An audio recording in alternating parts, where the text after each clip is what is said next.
حكيم زياش هناك خطا، كان هناك تدخل محاوله بلال الخنوس، ولكن استرجاع الكره من طرف اللاعبين ديال المنتخب البرازيلي. تبادل المحاوله وبوفال، فرصه فرصه فرصه فرصه فرصه وبوفال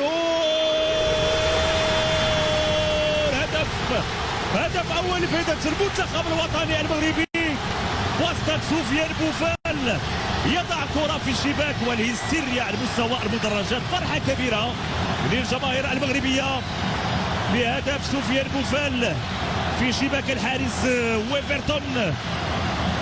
نصف ساعة كانت كافية للعناصر الوطنية من أجل الوصول للمرمى بعد محاولة اللي تلعبت بشكل ممتاز. تابعوا من جديد هذا الفرصة.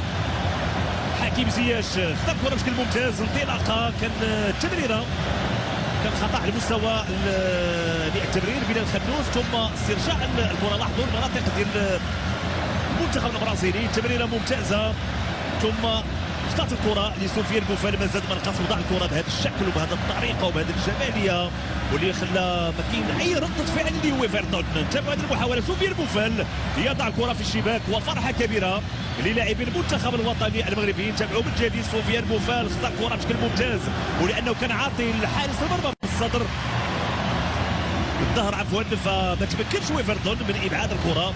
هدف اول وهدف مستحق لفائده المنتخب الوطني المغربي. اذا تغيرت النتيجه هنا